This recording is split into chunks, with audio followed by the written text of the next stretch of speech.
জলাবদ্ধতা থেকে মানুষকে স্বস্তি দিতে 2022-এ খাল সংস্কারে প্রায় 900 কোটি টাকার প্রকল্প নিয়েছিল রাজধানীর দক্ষিণ সিটি।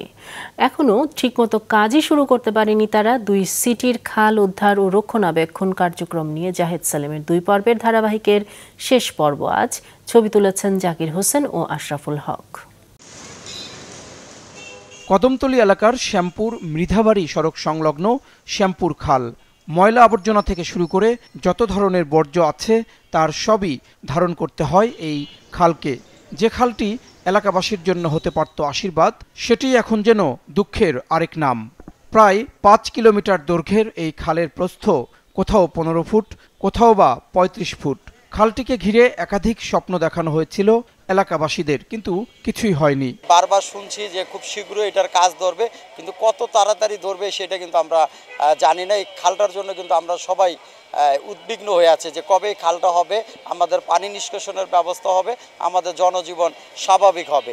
সাধারণত একটা বৃষ্টির কারণে আমরা চলাচলের জন্য আমাদের বিঘ্ন ঘটে, মানুষ অনাহার, মহিলা পুরুষ সবাই কষ্ট করে। এই রোডের মাথায় বাজার আছে, বাজারের সম্পূর্ণ ময়লা এই ক্যানেলের মধ্যে ফেলা হয়।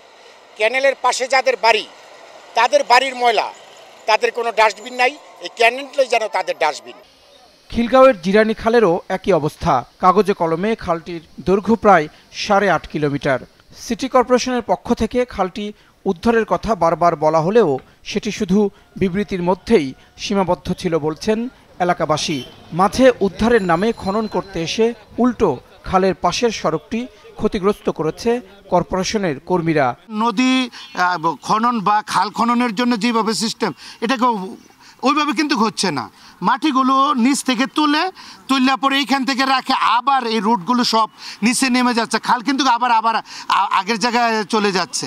হারা প্রতিনিয়ত শুধু গর্ত করতে থাকে, শুধু গর্ত করলে তো হবে না, এর মধ্যে কি করতে কিছু ব্লক দেন আপনারা, ব্লক দিয়ে আপনার রাস্তাটা ঠিক রাখেন, খালটা ঠিক রাখেন, রাস্তাটা ঠিক রাখেন। আইয়া যে মাতবুরি করে কাটতে লয়ে জায়গায় এই যে রাস্তাগুলো ভাঙতাছে, এই রাস্তাগুলোতে মানুষ চলতো না। ওয়ালটন এসিতে ইনস্টলেশন একদম ফ্রি।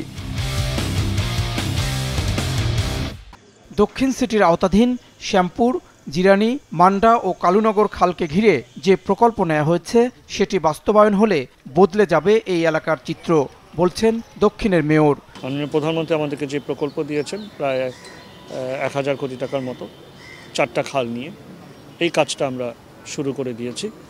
এখন স্থায়ীভাবেই দখলমুক্ত হবে, সীমানা নির্ধারণ করব, বেষ্টনী দিব এবং তারপরে আমরা আমাদের হাঁটার পথ, নান্দনিক পরিবেশ, সাইকেল চালানোর পথ, খালের খনন আমরা এমনভাবে করব যাতে পানি প্রবাহ কোনো প্রতিবন্ধকতা ছাড়া নির্বিঘ্নে যেন নদী পর্যন্ত যেতে পারে।